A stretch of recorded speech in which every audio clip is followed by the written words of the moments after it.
Hey everyone, welcome back to my channel, Mayday Maggie. This is going to be my breakdown for Titans episode 7 of season 3. This episode sees Jonathan Crane's master plan come to a head. In the last episode, we saw Jason Todd act against what Crane told him to do, and as such, he is now a prisoner. Crane used one of the inhalers to knock him out, and this defiance also gave Gotham a very small taste of what could happen if Scarecrow's plan were to be successful. Jason only stole 3 of the inhalers and created chaos. What would thousands of these do? This chaos causes 2 things, really. The first being the 5 heads of the crime family to call a meeting instructing Red Hood to be there. Instead of Jason, they get Jonathan Crane and learn that he is the real brains behind the operation. You can tell by this conversation that some of them have been dosed before and have a healthy amount of fear for Scarecrow.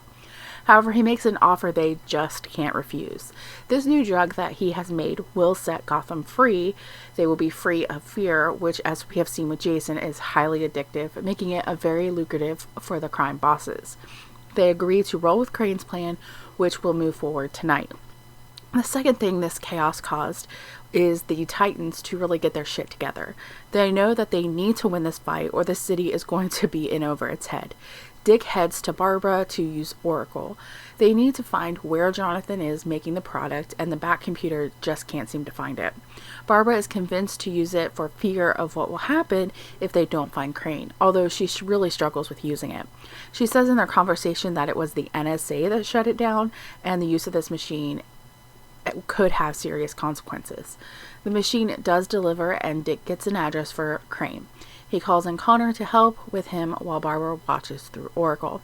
This ends up being a trap set for Dick with one of the Heartlink bombs that was used to kill Hank, except for it's been modified so Connor can't stop it. This makes Barbara and Dick realize that Crane is in Oracle. Scared, Barbara shuts down Oracle. Dick is upset by this and is exactly what Jonathan wanted, but Barbara knows that together they can stop Crane without the use of Oracle. While they do bicker for a moment about feelings, they eventually come together and figure out that the man in the van worked for Gotham Electric, and Dick knows that Crane is going to need a mass amount of power in order to produce the volume of drug needed. They head to Gotham Electric and find out that they were correct. Power has been directed to what they can now narrow down as a 20-block radius. They're able to narrow it down even further with the help of Starfire and Blackfire. In the last episode, Blackfire broke away from Starfire and Connor and gathered information about the mob. And in this episode, Starfire puts that information to use. They do this without notifying Dick because they know he will refuse to work with the mob because of his parents' death. They also take some time to bond, with Blackfire explaining that she killed their parents because they were willing to sacrifice her for peace on Tamaran, because everybody had blamed her for Starfire not returning to Tamaran. She felt that she had no choice in order to survive. This is also where the title of the episode comes in, because their father once told her that if you have a choice that is at least 51% good, then you have to take it. So they're here at the home of Valeska Knox. They are asking for her to help as the head of one of the crime families. Blackfire's intel said that she wasn't all into Red Hood's plan, and now they're hoping to work together. Knox agrees to give them information on Crane if they do something for her first. Very, very mob-like. That is to bring in her son, Michael. He is reluctant. There is obviously a traumatic past here, but in the end he agrees because it is what is best for Gotham. However, when they arrive back at Valeska's, she kills her son, which totally took me by surprise, and she says that he was working for the FBI and that she had no choice. Starfire reacts to this by killing Valeska in return. Unfortunately, it was before she got the information she needed. That ends up being okay though, because moments later one of her men come in and they force information from him. He reveals that Valeska helped Crane by having Freon delivered to him. This makes Dick think of Victor Freeze, and they then know exactly where Crane and his operation is. Before heading out, Starfire gifts Blackfire with some Tamaran armor so she can come fight alongside her. I also liked that they had Connor check in on her. I think this is an interesting pairing, and one I'm kind of curious to see where it heads.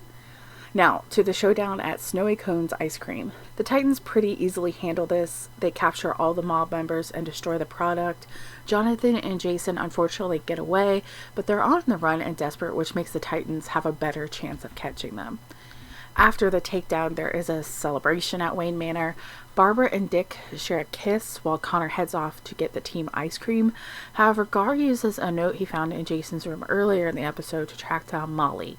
We have seen Molly throughout this season as one of the persons that Jason truly cares about. Gar tells her that he thinks she will want to save Jason, as does he, so she lets him in. And I think that this is going to be the road for Jason to free himself of Crane and become less of a villain and more of an anti-hero. I think that's the transition we're probably going to see in the second half of this season and then into next season. Overall, I really like this episode. I enjoyed seeing the Titans come together better. I like the relationship with Blackfire and Starfire, although I have a feeling that Blackfire is going to end up betraying Starfire. And I also really liked Gar reaching out to Molly and trying to help fix Jason. I think that that's going to be a really interesting road to watch. So I'm really excited for next week's episode to see what Jonathan Crane is going to do now that he is on the run. So I hope you come back and check that out. If you're interested, please don't forget to subscribe and like this video.